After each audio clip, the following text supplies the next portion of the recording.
Hello दोस्तों। पिछले हफ्ते हम एक क्रिसिल रिपोर्ट पढ़ रहे थे जिसके हेडलाइन के हिसाब से टाइटर एनर्जी नॉर्म्स यूरिया मेकर्स की प्रॉफिटेबिलिटी को लगभग 25% कम करने वाले थे। हमारा फर्स्ट रिएक्शन था कि शायद ये नॉर्मल होगा। गवर्नमेंट फैक्ट्रीज को कम फ्यूल बर्न करने को कहती ही हैं। फैक्ट्रीज को ये पसंद नहीं आता, वो नए इक्विपमेंट पर पैसा खर्च करती हैं और कुछ टाइम के लिए मार्जिन्स पर इसका इम्पैक्ट पड़ता है। हमने इसके वर्जन स्टील, सीमेंट और रिफाइनिंग में ऑलरेडी देखे हुए हैं, पर यूरिया का केस थोड़ा अजीब था।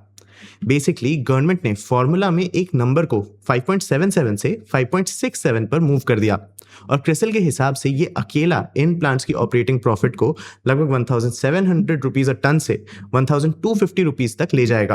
तो हमने थोड़ी छानबीन की, पता चला कि यूरिया प्लांट्स वैसे पैसे नहीं बनाते जैसे आप अज्यूम करोगे। अब देखो, कई इंडस्ट्रीज में एनर्जी नॉर्म उन कई स्टैंडर्ड्स में से एक है जो आपको मीट करने होते हैं।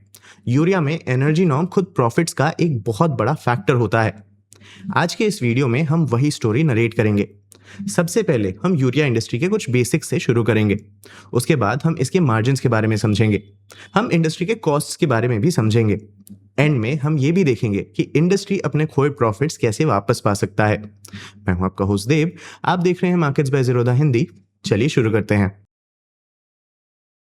सबसे पहले बेसिक से शुरू करते हैं और ये समझते हैं कि एक यूरिया प्लांट काम कैसे करता है। एक यूरिया प्लांट बेसिकली एक गैस प्लांट है जो फर्टिलाइजर बनाता है। आप नेचुरल गैस लेते हैं, उसे अमोनिया में बदलते हैं, फिर उस अमोनिया को कार्बन डाइऑक्साइड के साथ कंबाइन करके यूरिया के छोटे व्हाइट प्रिल्स बनाते हैं जो इवेंचुअली फार्मर्स यूज करते हैं। गैस यूरिया बनाने के लिए एक की रॉ मटेरियल भी है और वो फ्यूल भी है जो इस पूरे एनर्जी हंग्री प्रोसेस को चलाता है। नेचुरली एक यूरिया प्लांट कितना एफिशिएंटली चलता है, इसका एक यूजफुल मेजर ये है कि वो 1 टन यूरिया बनाने के लिए कितनी एनर्जी यूज करता है। उसे गीगा कैलोरीज पर टन में मेजर किया जाता है। On average Indian urea plants ने कलेक्टिवली लास्ट फिस्कल लगभग 5.5 giga calories per ton consume किया। एक नॉर्मल बिजनेस जितना कम giga calories per ton use करता है वो उतना ही प्रॉफिटेबल होता है, पर यूरिया एक नॉर्मल बिजनेस नहीं है। प्रोडक्ट को यूज करने वाला इंसान इसकी फुल इकोनॉमिक कॉस्ट को पे नहीं कर रहा होता है। यूरिया फार्मर्स को उस प्राइस पर बेचा जाता है जिसे गवर्नमेंट उन लेवल्स पर कंट्रोल करती है जो सालों से नहीं बदले हैं। वो price gas cost, plant expenses या ग्लोबल यूरिया प्राइसेस के साथ मूव नहीं करते। गवर्नमेंट इसे कम रखती है ताकि फार्मर्स के लिए फर्टिलाइजर अफोर्डेबल रहे और प्राइसेस अचानक बढ़ने से फार्म इकोनॉमिक्स पर सीरियस इंपैक्ट भी पड़ सकता है। वो सब्सिडी के साथ फार्मर के बिहाफ पर प्राइस को बियर करते हैं। अब इस बारे में सोचने का एक तरीका ये है कि कंपनी यूरिया बेचती है, इससे रेवेन्यू कमाती है और फिर गवर्नमेंट से इसे कुछ सब्सिडी भी मिलती है। पहले ऐसा होता तो है, पर लेगेसी यूरिया प्लांट्स के लिए सब्सिडी ही इनका रेवेन्यू होता है। क्रिसिल के हिसाब से सब्सिडी इनफ्लोज रेवेन्यू का लगभग 80 to 85% है। ये एक ऑब्वियस क्वेश्चन भी रेज करता है, अगर गवर्नमेंट इसके ज्यादातर हिस्से के लिए पे कर रही है तो वो कैसे डिसाइड करती है कि क्या पे करना है। लेगेसी प्लांट्स के लिए सब्सिडी कैलकुलेशन के 2 कोर कॉस्ट कंपोनेंट्स हैं। पहला फिक्स्ड कॉस्ट कंपोनेंट है।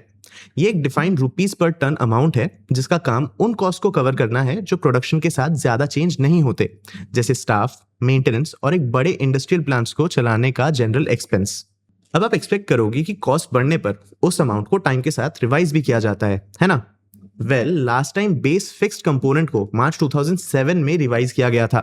कुछ प्लांट्स के लिए 2020 में थोड़ा एडिशनल सपोर्ट था, पर इसने बढ़ते फिक्स कॉस्ट को सिर्फ थोड़ा सा ही ऑफसेट किया। मतलब कई यूरिया मैन्युफैक्चरर्स अपनी फिक्स कॉस्ट कवर करने के लिए अभी भी काफी रिकवर नहीं कर रहे थे।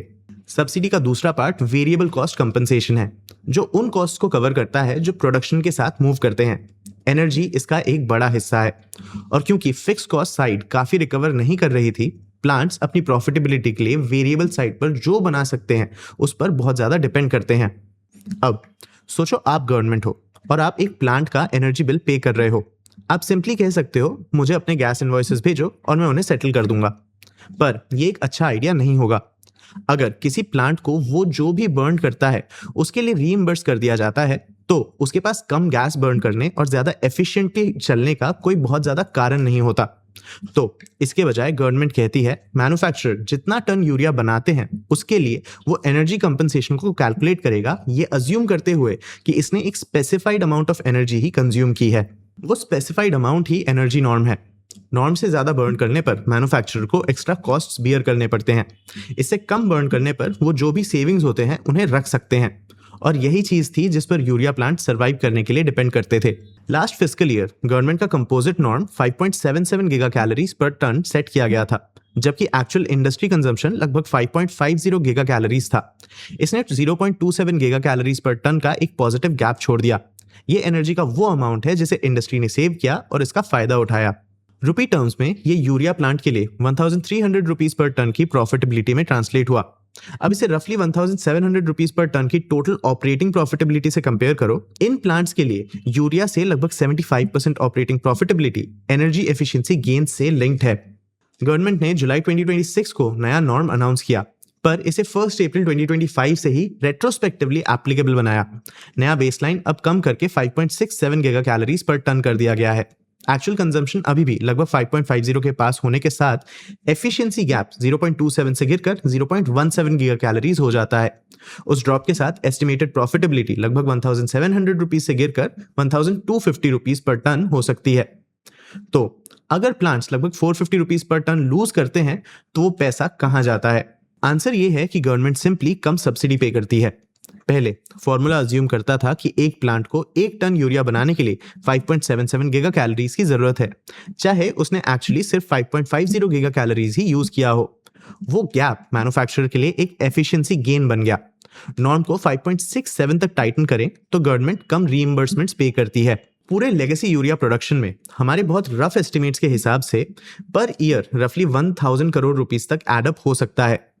हम इस नंबर पर शायद थोड़ा बहुत गलत हो सकते हैं, पर 1 लाख करोड़ रुपीस से ज्यादा के यूरिया सब्सिडरी बिल को देखें तो इन सेविंग्स के साइज का अंदाजा तो हो ही सकता है। मैन्युफैक्चरर्स के लिए वही एडजस्टमेंट ऑपरेटिंग प्रॉफिटेबिलिटी के लगभग 1 क्वार्टर को हटा सकता है, पर गवर्नमेंट के लिए ये एक छोटा सा 1% का सेविंग है।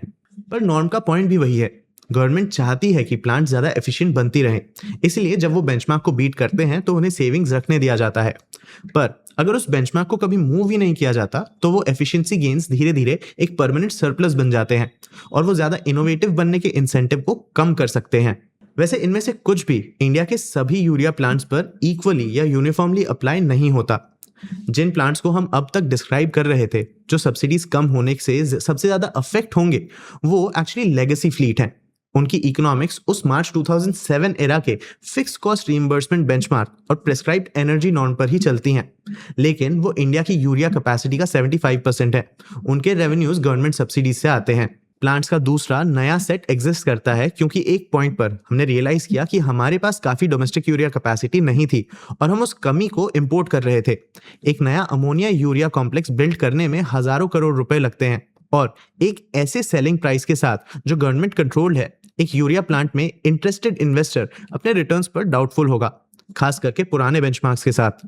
फिर भी इन नए प्लांट्स के लिए एक एक्सेप्शन बनाया गया था ताकि नए इन्वेस्टर्स को पुराने फ्रेमवर्क पर ना रहना पड़े। फ्रेश कैपेसिटी को अपना स्ट्रक्चर मिला जो कॉस्ट के रीइंबर्समेंट के बजाय कैपिटल पर रिटर्न डिलीवर करने पे फोकस था। क्रिसिल इन नए प्लांट्स को उनके पॉलिसी पीरियड के लिए 12% रिटर्न ऑन इक्विटी अश्योर्ड जैसे कैरेक्टराइज करता है और नोट करता है कि वो इस एनर्जी नॉर्म चेंज से पूरी तरह इंसुलेटेड है। अब आता है मेन सवाल, क्या यूरिया प्लांट्स इस चेंज के बाद अपने प्रॉफिट्स वापस पा सकते हैं?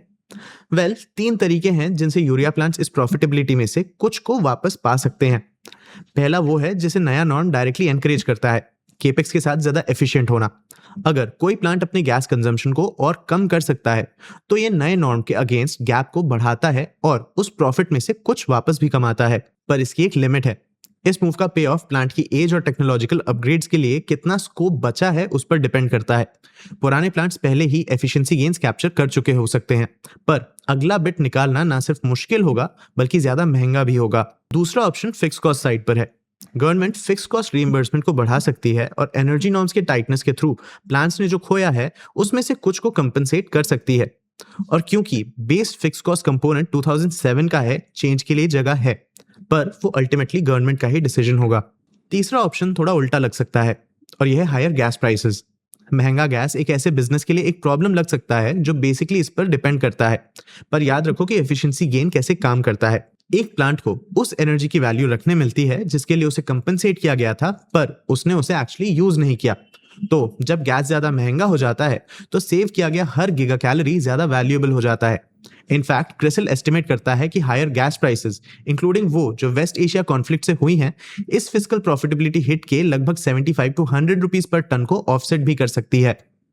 तो आपको क्या लगता है, यूरिया मैन्युफैक्चरर्स इस चेन से कैसे डील करेंगे? अपने व्यूज हमें कमेंट सेक्शन में जरूर बताना। आगे आप कौन से टॉपिक से वीडियोस देखना चाहते हो ये भी हमें कमेंट सेक्शन में जरूर बताना। अगर ये वीडियो आपको इन्फॉर्मेटिव लगा तो इसे लाइक और शेयर जरूर करना। ऐसी और वीडियोस के लिए चैनल को सब्सक्राइब भी कर लेना। आज के लिए इतना ही, मिलते हैं अगले वीडियो में।